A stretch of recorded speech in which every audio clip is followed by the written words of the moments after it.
ಅದು ಪ್ರತಿಭೋದ್ಭವವನ್ನು ಅಂತಿಮ ಕಡೆಯದು ಕಾವ್ಯ, ಅದು ಪ್ರತಿಭೆಯಿಂದ ಹೋಗ್ತದೆ. ಶಾಸ್ತ್ರ ಅದು ನವನವೋಲ್ಲೇಖ ಶಾಲಿನಿಯಾದದ್ದು, ಕಾವ್ಯ ನವನವೋಲ್ಲೇಖ ಶಾಲಿನಿಯಾದದ್ದು. ಅದಕ್ಕೆ ಪ್ರಜ್ಞೆಯೂ ಬೇಕು ಮತ್ತು ಸ್ಮೃತಿಯೂ ಬೇಕು.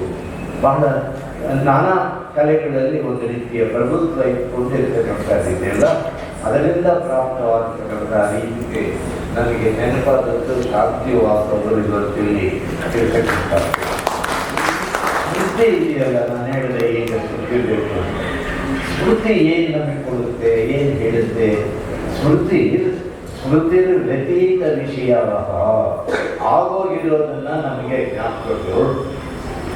ಪ್ರತಿಷ್ಠೆ ಚೆನ್ನಾಗಿದ್ದೀವಿ, 60 ವರ್ಷ 80 ವರ್ಷದಿಂದ ನನಗೆ ಶಿಕ್ಷಿತಾಗಿದ್ದೀವಿ, 70 ವಯಸ್ಸಿನಲ್ಲೂ ಬಹಳ ಸಂತೋಷದಲ್ಲಿ ಇದೆಲ್ಲ ಜ್ಞಾಪಕ. ಅದು ಆಗೋಗಿರ್ತಕ್ಕಂತಹ, ಮುಗಿದು ಹೋಗಿರುವ, ಗತಿಸಿ ಹೋಗಿರತಕ್ಕಂತಹ ಸಂಗತಿಗಳನ್ನು ನಮಗೆ ಪುನಃ ಬಂದಿರ್ತಕ್ಕಂಥದ್ದು ಅದು ಸ್ಮೃತಿ ವ್ಯತೀತ ವಿಷಯ.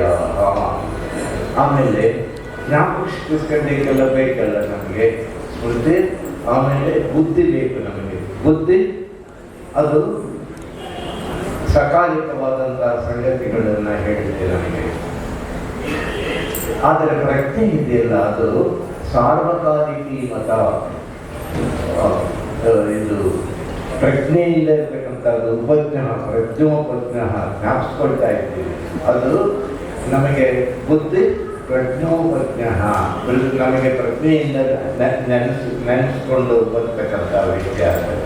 ಇವೆಲ್ಲವೂ ಕೂಡಿರ್ತಕ್ಕಂಥದ್ದು ಅದು ಸಾಹಿತ್ಯ. ಅದು ಒಂದು ಕಲೆಕ್ಟಿವ್ ಸಾಮೂಹಿಕ ಶಕ್ತಿಯಿಂದ ಸಂಘಟಿತವಾಗಿ ಪ್ರಾಪ್ತವಾಗಿ ಒಂದು ರೂಪವನ್ನು ತಳೆಯತಕ್ಕಂಥದ್ದು, ಕತ್ವೆಯಿಂದ ಉತ್ಪನ್ನ ಆಗ್ತಕ್ಕಂಥದ್ದು ಅದು ಸಾಹಿತ್ಯ ಅಂತ ಹೇಳಿದ ವಿಷಯ ಇಲ್ಲ.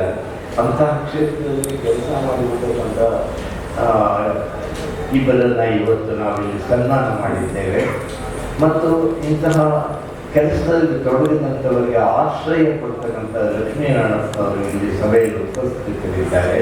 ಇವರನ್ನೆಲ್ಲ ಕೂಡಿಸಿ ಇಂಥ ಒಂದು ವಿಶಿಷ್ಟವಾದ ಸಮಾರಂಭವನ್ನು ನಮ್ಮ ಶಿಶಿರ ಅವರು ಸಂಘಟಿಸಿದ್ದಾರೆ. ಈ ಸಮಾರಂಭದಲ್ಲಿ